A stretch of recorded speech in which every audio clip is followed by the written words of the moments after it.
Yo, what is going on, guys? My name is Hajo322 here, and I'm your coach of the Portland Timbers in the UPA, the United Pokemon Association. And today I'll be bringing you guys my UPA Season 3 review, like a season recap, because our season has come to a close, and we did not win it all. Spoiler alert. Unfortunately, we came close, but we were not able to get to the finals. And yeah, let's just go ahead and dive into this. But in this video, I'm gonna be recapping like how my season went for the regular season, postseason. Look at all the stats of my Mons, and yeah, gonna be going over that. So for the first slide, what we have here is we have our entire regular season just spilled out onto this. So throughout the course of the season, we went 7-5 with a +10 differential.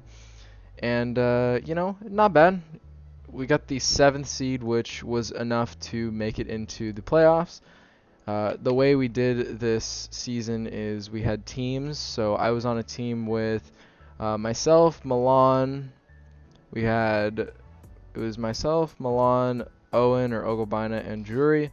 So I was able to get the best record on my team, so I was guaranteed for playoffs. And yeah, that's how we got in. But we had a little bit of a rocky start. That was not the greatest start, but anyways, we're doing the most. At least we're trying to, and got eventually to the playoffs. But we started out 1-2. Then we picked it up a little bit. We were able to get 2 wins off that, and then we got dropped back down to 500. Then we got really big wins in a 4-0 and 5-0. Then lost big to Whoop. Then won against DN. And then back and forth, back and forth. We did not play week 12, if you guys didn't know, just simply because Blue dropped out. So that's gonna maybe skew my Mon's stats a little bit because I had less opportunity to do work in those weeks. But yeah. I'm just going to go ahead and go through each game and think of something that happened in the game. Okay, so week 1, I remember I played it on April Fool's Day, so it had all the like meme sprites, which was really cool to see. But yeah, beyond that, I just got absolutely demolished. Hardcore had a really good team. I had nothing for Komodo. I had nothing for Victini. I had nothing for anything, and we just got literally bopped week 1. And at that point, I decided to make some transactions, and then our team got a little bit better. But then we played Nico in the following week, and we were able to bounce back. I think, was it Hoopa that put in work? It might have been Hoopa or Medi. I don't actually remember a whole ton about that game. Maybe it was Empoleon. Whatever it may be. But then week 3, it came so close against Silver where it was Latios against Gliscor for the end, and Gliscor was not able to come through. I mean, you can't expect it to come through against our freaking Latios. But yep, we lost that 1-0, and then we in week 4, I'm pretty sure Ribombi put in a ton of work. I remember the thumbnail for that video at least, and Ribombi was on it, so I'm pretty sure Ribombi lit up Elliot's team. And then we went and played Kurt in one of the dumbest matches I've ever played. We went ahead and beat Kurt on hacks. I remember I was getting body bagged early game, and he was in with his Torrent, so I was like, alright, Bulu, let's do this. Dodge a Hurricane and we have a chance. Bulu dodged a Hurricane and proceeded to get 6 kills, so not even bad from top of Bulu right there. Then against Andrew in week 6, we just got absolutely outpowered. His team is so good. And yeah, we were not able to pick that one up. In week 7, Metacham. Yeah, that was the week where I like whittled a couple things down, brought Mega Metacham in, just killed like 4 or 5 mons. So that's just the power of Mega Metacham right there. And then against Tyler, Tyrantrum was so close to sweeping, but he had to get burned by the Flame Orb or the Flame Body from Talonflame, and then proceeded to miss a head smash, but we were able to, I think Rotom did well. Rotom did well in like every match. But then against Whoop, I have such a bad matchup against Whoop. It's actually comedic how bad my matchup is against Whoop, so not able to come through there. Against DN, Rotom Frost, again putting in nothing but the finest. And then against Loris, we brought Triple Scarf and he crit my Incineroar, and my Rotom missed a Blizzard, and that really put me on the back foot. We came close, though. It was the Mimikyu at the end that won in the game. And then Blue obviously forfeited. So that is our regular season. Not too shabby for our first season in the UPA. But then moving on to postseason, we definitely did a lot better in postseason. But we went 3-1 with a +1 differential in postseason. We ended up with 3rd place. And in round 1 against Elliott, Empoleon against the Diggersby. God, I loved that turn. Where Empoleon scalded the Diggersby. The burn didn't matter because I would have Aqua Jetted on the following turn, but that was amazing. And we were able to proceed to win with the likes of Bulu and Mega Metacham helping out. And then against Silver, the infamous freeze on turn 1 onto the Miltank. That made it so Rocks never went up. That made it so Rotom Frost ran his team. And then against Whoop, yet again, another bad matchup against Whoop. And we got blown back again. Scolipede just really did us in. And then playing in the 3rd place match, we went up against Andrew in yet again another very, very hacksy match where Hawlucha just absolutely missed the high jump kick. And we were able to pull through in the end with Rotom Frost hitting 4 Blizzards in that game, not missing a single one. So, I mean, yeah, 3rd place, not too shabby, I'll take it. And now moving on to our Mons stats. Just keep in mind, this is not solely regular season stats.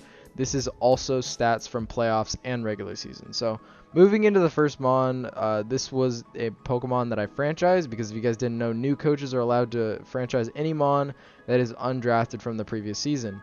So I saw Mega Metacham and I was like, gimme, gimme.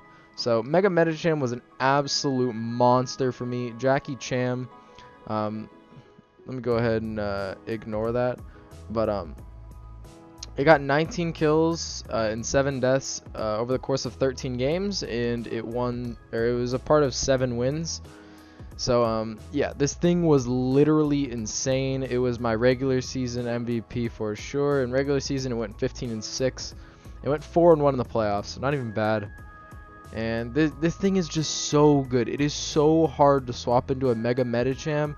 Like, it's base 100 attack, which is already pretty decent. Then you're giving it pure power. That is absolutely insane. This thing hits so hard. It's got pretty good coverage, quite honestly. And oh my god, I just love this Mon. I'm definitely drafting it in the future. It is a powerhouse. It is how I like to play Mons. Just hitting so hard. It's a fantastic Mon. But yeah, 19 kills. It is the kill leader of the team.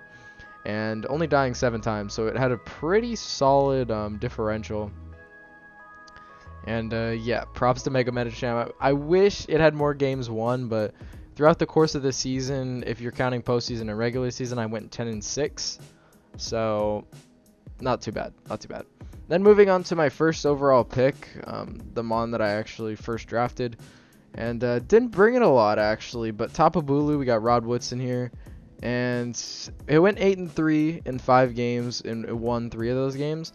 So like when I brought Bulu put in work, but it's just Bulu had so many horrible matchups. Like there were very rare matchups where Bulu actually looked good, which is why I didn't bring it that much. I mean, I brought it I think twice in the playoffs and 3 times in regular season. So don't get me wrong, Tapu Bulu is a very, very good Mon. It's just some of its matchups are absolute garbage. But yeah, I enjoyed using Bulu. It's a Mon that I would use in the future, maybe on a different team. I just got to figure out how to give Bulu that good matchup. But yeah, definitely not terrible. And yeah, it was alright. That game against Kurt, though, was actually fire. It got 6 kills. And then moving on to my second Mon drafted, we have Gliscor, we have Meta Knight the Gliscor. I went 4-8 in 11 games, winning 7 of those games. So, like, it's part of my defensive core, so you can't expect it to get a ton of kills. But I mean, knowing me, where I was the one who got Hippowed on to 11-10 in a season, so it's just Gliscor. Gliscor was a weird Mon to use. I definitely liked using it. Don't get me wrong. It's just it was so pressured all of the time. Besides the game against Andrew for the bronze match, I don't remember many games where this thing wasn't like extremely pressured by everything. But it still put up a decent stat line. It got 4 kills. It did die 8 out of its 11 appearances, so it's a little unfortunate, but yeah. Gliscor is definitely a fantastic mon. I mean, you could say it was buffed in this gen. I didn't use defog once, I don't think. Maybe I brought it once, if only. Or if I brought it, I only brought it once, but yeah. It was still a very good mon to use. It was a staple of my defensive core. But moving on to the next mon, we have Empoleon. We got LeBron James right here. And Empoleon had a little bit better of a stat line than Gliscor, but this was actually not a mon that I picked in the draft. I traded my third picked mon, Mantine, for Empoleon. I traded it to Zach. Yeah, he traded me Empoleon for Mantine, so we got Empoleon, which was really nice. And it went 5-9 in 12 games, which is not the greatest. It's not horrible. It's a pretty similar stat line to Gliscor, except it has 1 more game played, 1 more kill, and 1 more death, so very, very similar. But Empoleon was nice. I got to show off the offensive set, and it actually had some success, like against Silver in the playoffs. It did some work, so I didn't use Empoleon one-dimensionally, at least for all the games. And yeah, just it's such a good mon. You guys got to try it out. And I really liked it with my team. Like paired with Gliscor, this thing is a monster. It's so hard to take down. The only issue is that you're not going to be able to take a lot of fire attacks between Empoleon and Gliscor. So that's like the only thing you have to worry about. But such a good hazard control core. And yeah, Empoleon, it's not typically my style because I like to have recovery, but it worked out all right. And then moving on to the next mon, which is my 4th mon picked up in the draft, we have Ribombee Tinkerbell, which went 5-8 in 10 games and won 7 of those games. And Ribombee at 5-8 is not what I would have liked to see.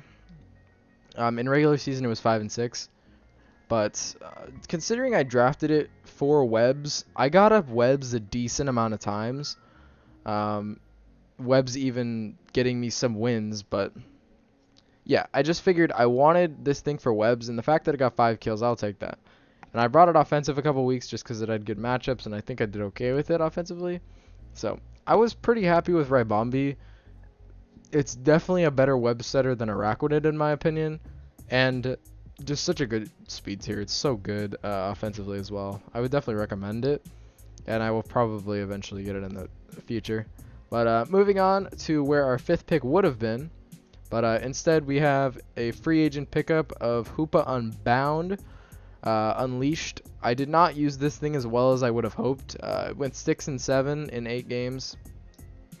It was only a part of 4 wins. So yes, I definitely would have liked to use UPA Unbound a little bit better. But when you consider how many kills Mega Metacham and Rotom Frost got, it's kind of understandable. It's just UPA Unbound is a hard mon to use because it's really, really frail, and it's frail to U-turn. It just has bad defense in general. It's a great offensive typing though. It had some good games, don't get me wrong. It's just, it's a little bit hard to use. I will try it in the future if I can get another good team, but I just need to support it more because it kind of more helped out Metacham other than Metacham helping itself out or helping UPA out. So if I get a different structure of a team, that might help out a little bit, but I definitely don't regret picking this thing up in place for Blacephalon because in my opinion, Blacephalon is trash. But anyways, moving on to our next mon, which is also a free agent pickup. These mons, I got them both in the same free agent pickup. And that mon is Incineroar. We got great, went 5-8 in 10 games with 6 games won. Like a lot of these differentials are really bad. But then you look at Mega Metacham and Rotom Frost and you see, oh, that's where all the kills went and all the little deaths and all the deaths didn't go. But yeah, Incineroar, fantastic mon. Valued at a tier 4, I think is actually undervalued extremely. This is a tier 3 pick every day of the week in my opinion. But hey, if they want to make it tier 4, why not? Go ahead and scoop that boy up. It's just such a good mon. It's a fantastic pivot. Its U-turn was very, very helpful. And the Intimidate is also really, really nice. I mean, I use this thing as my fire answer most of the time because, Empoleon Gliscor does not like taking on hard-hitting fire types.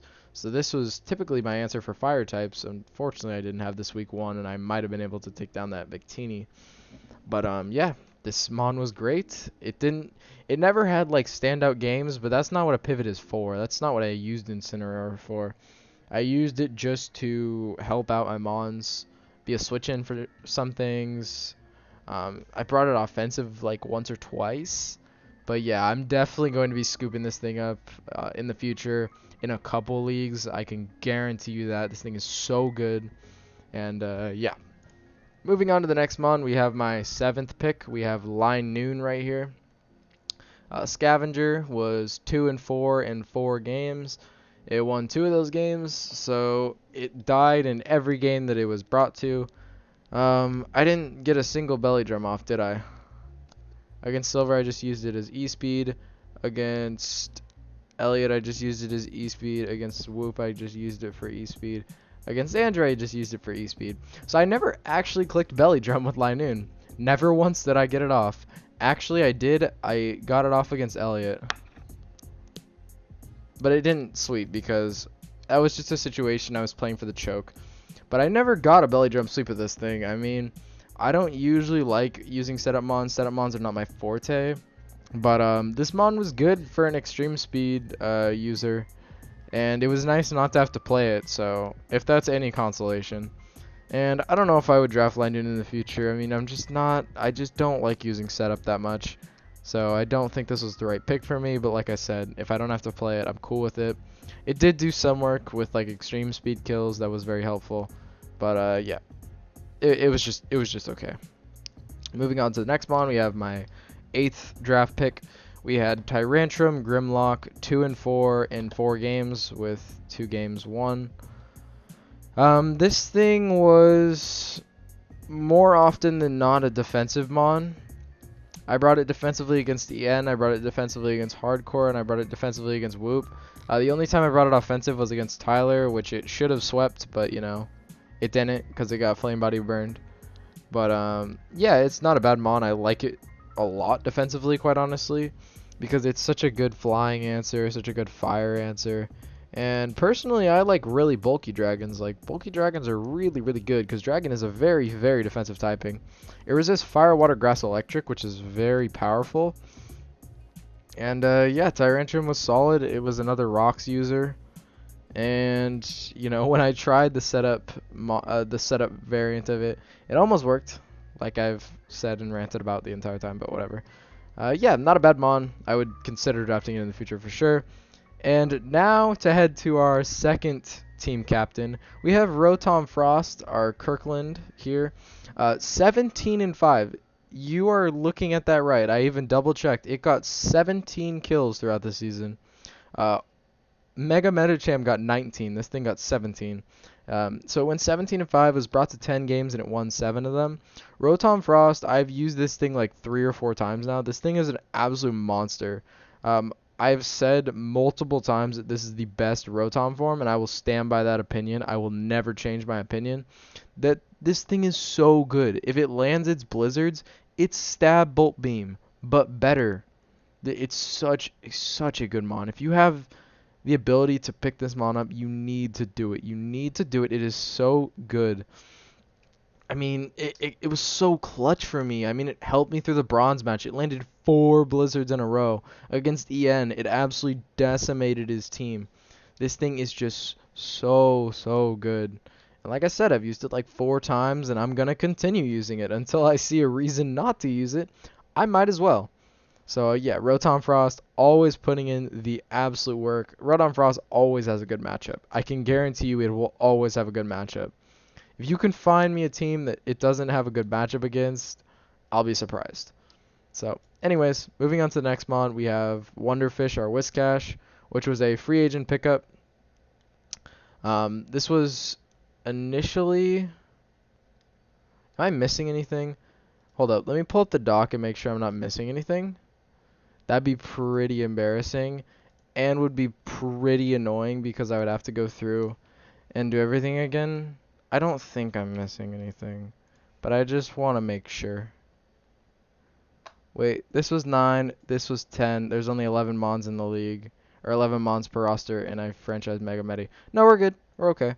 So, yeah, we got Whiscash, Wonderfish here. I actually brought it to 2 games. It died in both those games, but it won one of them. That one was against Kurt, but I brought it against Kurt, and I brought it against Whoop. It got obliterated both times. In the first game, it got, like, Kurt landed 2 Hurricanes and destroyed me. And in the second time it brought it, Whoop landed 2 Focus Blasts and destroyed me. So this Mon was only able to take 4 hits in the entire season, all of them which were 70% accurate moves, which is a little unfortunate. But, you know, Whiscash is Whiscash. I wish this thing got rocks. I don't get why this thing doesn't get rocks, but, I mean, it served as a pivot, I guess. Skull burned a couple things, but, yeah. It was a little unfortunate. But moving on to the next Mon, these next 4 Mons are Mons that I dropped or traded throughout the season. This was my 3rd overall pick. I picked up Mantine because what happened in the draft was I was going to get Empoleon, and Zach took it the pick before me, so I just scooped Mantine like I was panicking and just got Mantine. We later traded on draft day, so I had no ability to bring this to any of the weeks, so Blu-ray the Mantine never got to see the field, so not really going to talk about that. And then we got Blacephalon. The music hasn't been going. Dear Lord. I'm so unprofessional. But anyways, we have Blacephalon, a Mon that I dropped after week 1. I dropped it for Hoopa Unbound. And this thing was brought against Hardcore. And that was a wake-up call game. Like, Umbreon Pursuit trapped this thing and almost one-shot it. Like, this thing is bad. I don't care what you have to say. This thing is not good. Pursuit Trap is so easy. You can just Pursuit Trap it and it's dead. And it's just, yeah, it's hard, but its move pool is absolute garbage. Like, it's literally the worst move pool that I think I've ever seen on a competitively viable Mon. And its only coverage moves are Psychic and Rock and Hidden Power. But yeah, it's just, it's hard. It was a nice thought, but I just, Hoop Unbound was a lot better for me. It was more reliable. So yeah, I dropped that thing. And then a Mon that I also dropped in the Blacephalon. I dropped Blacephalon and Drapion for Hoopa Unbound and Incineroar. Because I had lost my fire typing, I needed to get rid of Drapion to get Incineroar. Don't get me wrong, I love Drapion. I would have loved to use this thing, but Incineroar was a lot better. And again, I didn't get to use it, so not really going to touch on this that much. And then for the last Mon, we had Xatu. It was going to be named Farah. And yeah, I dropped it for Whiscash after the draft. So, or it was after week 1. It was one of the 2. I just dropped it pretty much immediately because I figured I needed a better fire response, and so I was getting the Whiscash, and I just never ended up using Xatu. It might have been nice to use Xatu, but anyways. So yeah, that is gonna be the video, guys. Thank you guys all for watching watching my UPA Season 3 review of the Portland Timbers, of course, the team that I coach. And UPA Season 4 should be starting up within the next week or 2, so be on the lookout for that. And thank you guys all for watching. I will see you guys in the next one. Goodbye.